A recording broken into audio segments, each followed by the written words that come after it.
하나님께서 오늘 우리에게 주시는 말씀은 마태복음 11장 28절로부터 30절 말씀입니다.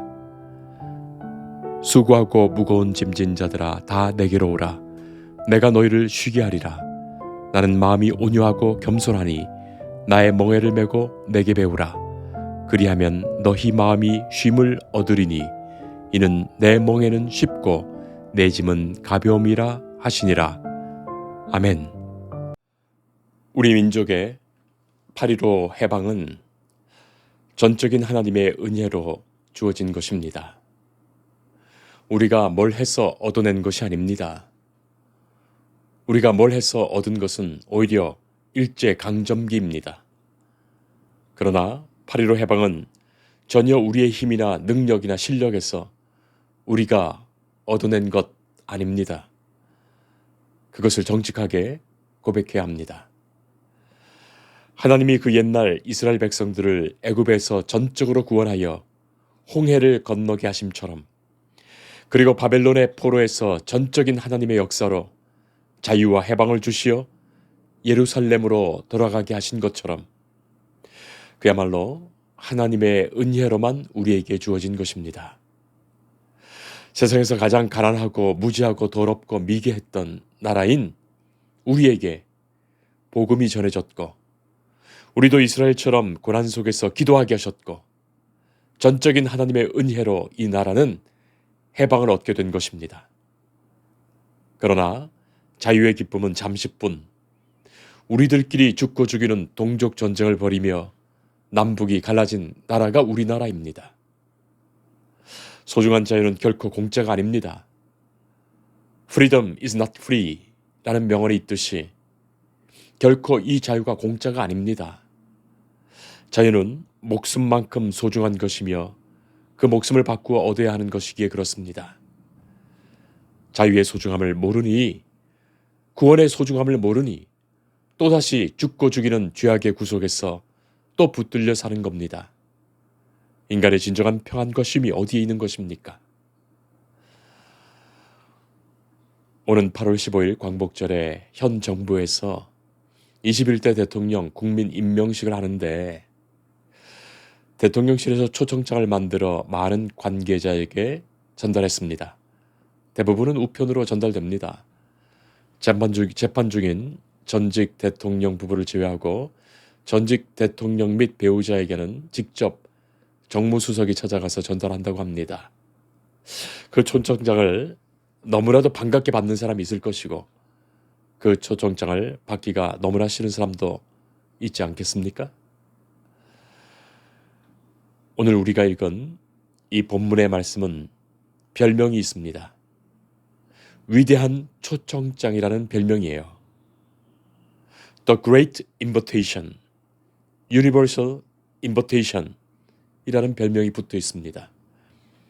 너무나도 위대한 초청장이며 동시에 온 세상, 온 세계를 향한 초청장입니다.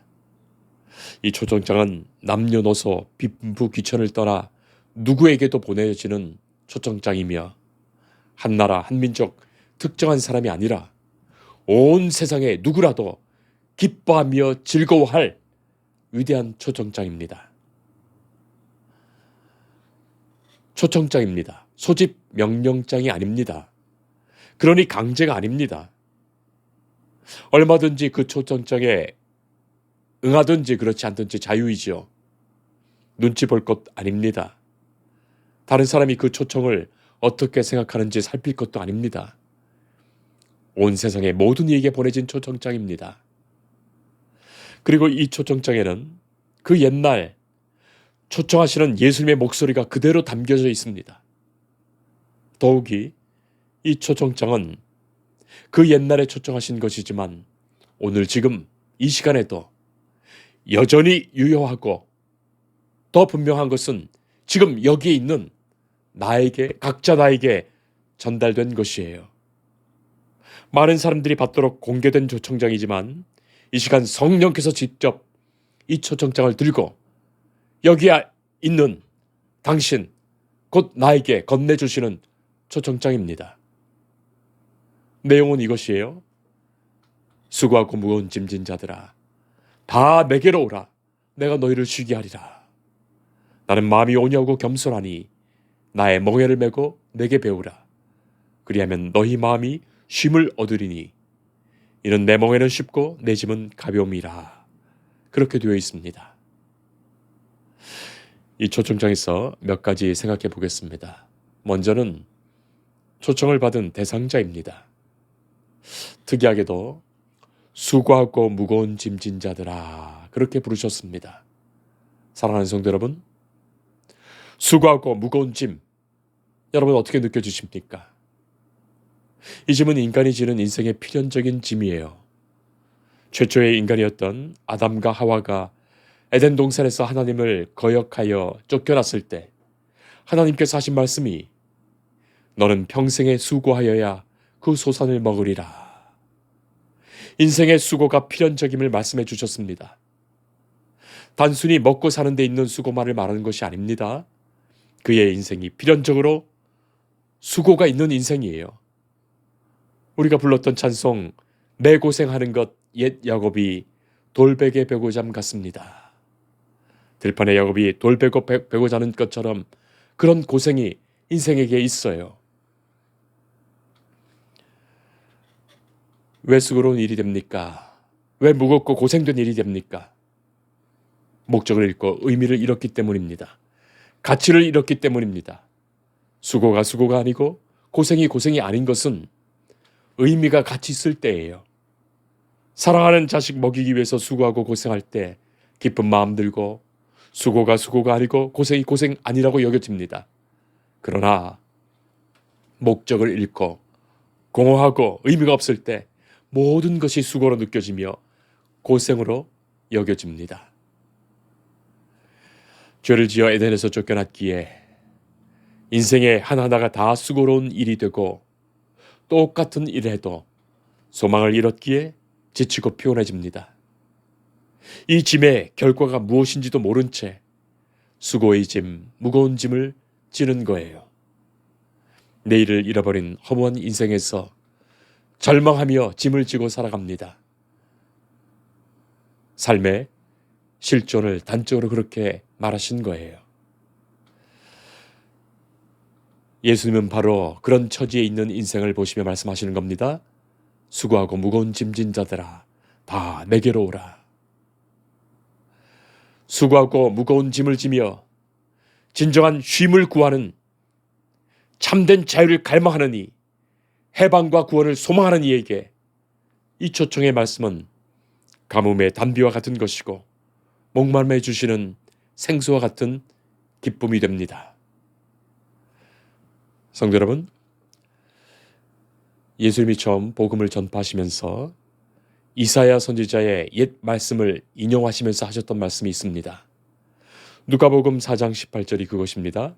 주의 성령이 내게 임하였으니 이는 가난한 자에게 복음을 전하게 하시려고 내게 기름을 부으시고 나를 보내사 포로된 자에게 자유를 눈먼 자에게 다시 보게 함을 전파하며 눌린 자를 자유롭게 하고 마태복음 11장 5절에 맹인이 보며 못 걷는 사람이 걸으며 나병 환자가 깨끗함을 받으며 못 듣는 자가 들으며 죽은 자가 살아나며 가난한 자에게 복음이 전파된다 하라.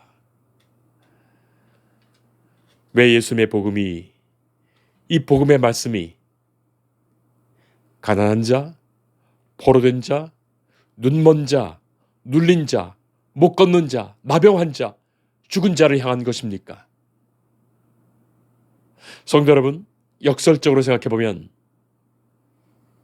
바로 그들만이 복음을 영접했다는 것입니다. 부한 자, 평안한 자, 건강한 자, 높은 자, 여유가 있고 마음껏 즐기는 사람들은 복음을 거부했다는 거예요. 예수님의 초청을 거부한 것입니다. 그것이 아이러니한 역설이에요. 예수님의 초청은 누구에게나 전해졌지만 아무에게나 응답되는 것이 아닙니다. 그야말로 청함을 받은 자는 많으나 택함을 받은 자는 적습니다. 세상에 살면서 부하고 편리하고 편안하고 즐겁고 세상이 좋아서 조금도 수고와 무거운 짐을 느끼지 못하는 사람은 결코 예수님의 이 초청이 들리지 않지요. 내가 너희를 쉬게 하리라 하시는 이 말씀이 조금도 복음의 초청으로 들리지 않는 거예요. 가난한 교회 목사님의 딸이 믿지 않는 남자와 연애를 했는데 아버지와 어머니가 그렇게 말렸지만 끝내 반대 결혼을 했습니다. 그러다가 10년간을 교회에 안 나갔어요. 개척교회를 목회했던 어린 시절에 부모님이 목회하셨던 그 시절에 어린 시절에 그때 고생이 너무나 싫었고 목사의 딸로 자라면서 성도들에게 알게 모르게 받았던 마음의 아픔이 너무나 커서 더는 신앙생활이 싫었던 거예요. 그래서 마치 하나님을 모르는 사람처럼 살았던 겁니다. 아들 하나 낳아서 키웠는데 그러다가 그 아이가 갑자기 죽었습니다. 비로소 10년 만에 기도하기 시작합니다. 자기가 사는 동네에 교회 다시 나가게 됩니다. 그렇지만 마음에 얼마나 원망이 많았는지 모릅니다. 하나님이 어떻게 내게 이러실 수가 있는가? 내가 아들을 얼마나 사랑하는데 이 아들을 데리고 가시는가 했던 거예요. 그런데 이 여인의 눈에 예수님이 자기 아들을 꼭 안고 계시는 모습을 보게 됩니다. 예수님은 아무 말씀도 없으십니다. 한마디도 하지 않으십니다. 그러나 이 여인이 그때야 주님 찾게 되지요. 진정으로 주께 기도하게 되고 주님 다시 만나게 됩니다. 만약에 그 아들을 잃지 않았더라면 이 여인이 다시 교회에 나왔겠습니까? 오라 부르시는데 그 부르심을 듣고 나아갈 수 있는 그 수고와 무거움 짐졌다는 것을 알았겠습니까? 정말로 무거운 짐진 자들이 많이 나오는 거예요. 그래서 그 수고하고 무거운 짐이 오히려 축복이 되는 것입니다. 사랑하는 성도 여러분,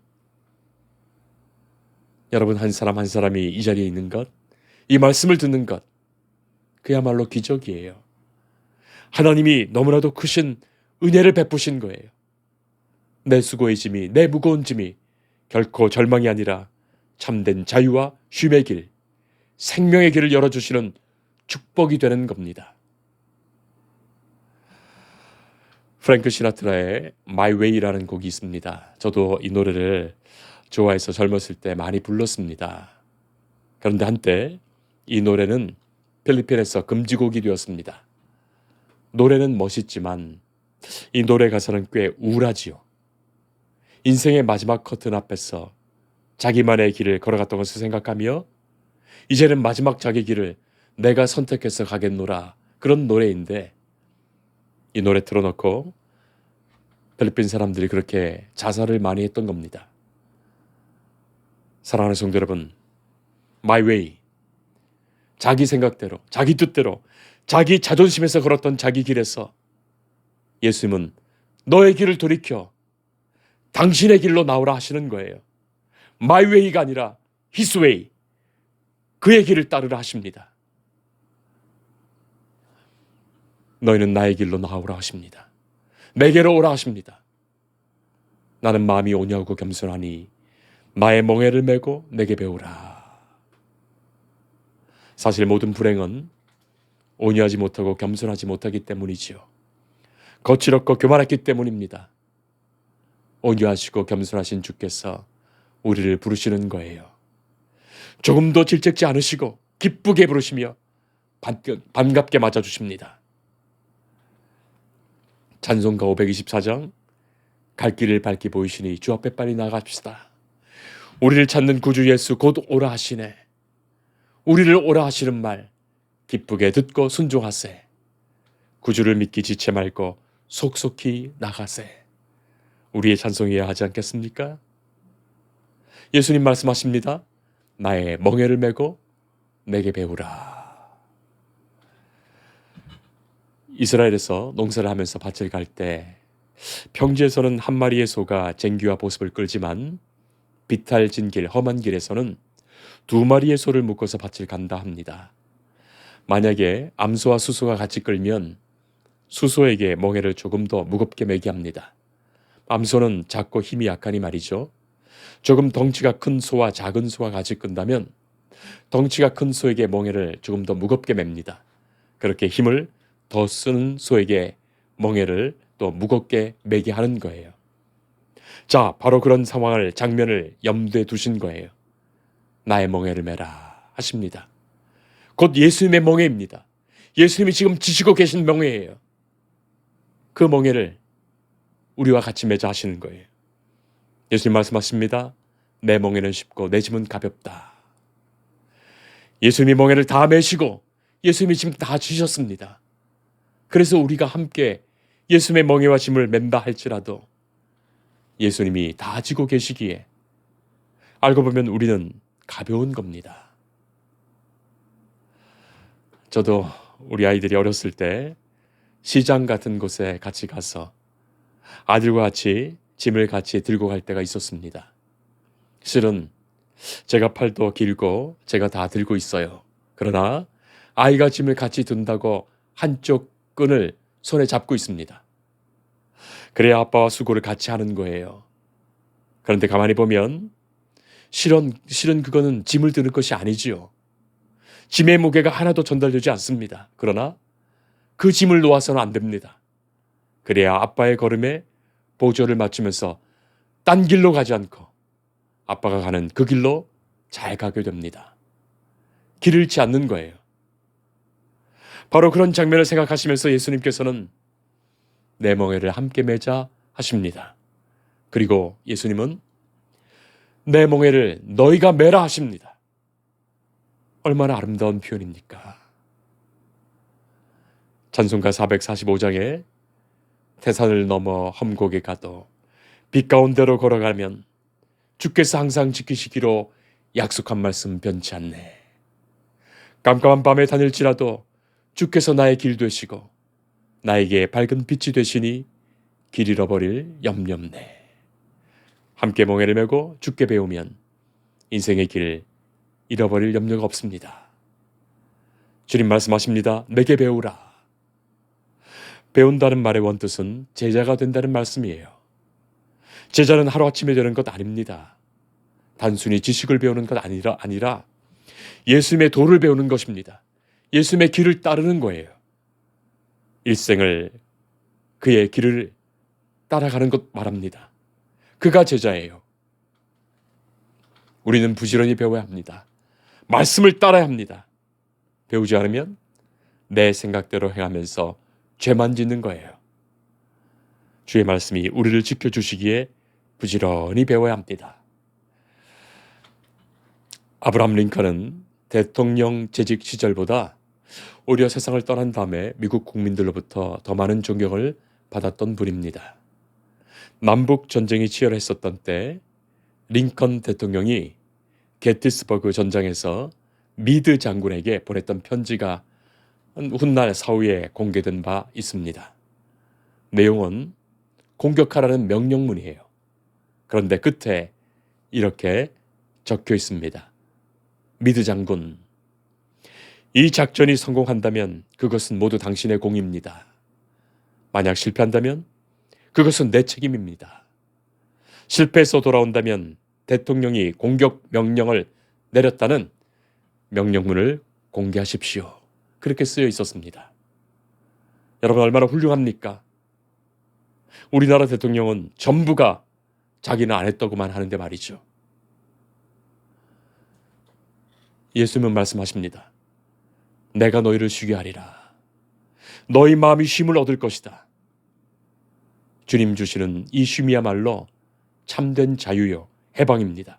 구원입니다. 너희 길을 떠나 나의 길로 오라. 주께서 함께 하시며 주께서 책임지십니다. 기도하겠습니다. 참된 자유와 구원을 주시는 하나님, 수고하고 무거운 짐진 심령을 찾으시며 부르시는 주의 음성에 귀 기울이며 주 앞에 나아가게 하옵소서. 주의 길을 따를 때 세상의 죄된 멍에가 아닌 참 쉼과 생명을 주시는 주님의 멍에를 함께 매며 주의 인도하심의 은총 안에 있게 하옵소서. 내게 주신 이 자유와 은혜를 소중히 여겨 생명과 같이 지키는 중에 영원하신 주의 나라에 이르는 그날까지 결코 딴 길로 가지 않으며 주와 함께 이 길을 걷게 하옵소서. 예수님 이름으로 기도합니다. 아멘. 주님을 늘 믿으며 그 손을 의지하고 내 몸과 마음을 바쳐서 끝까지 충성하리.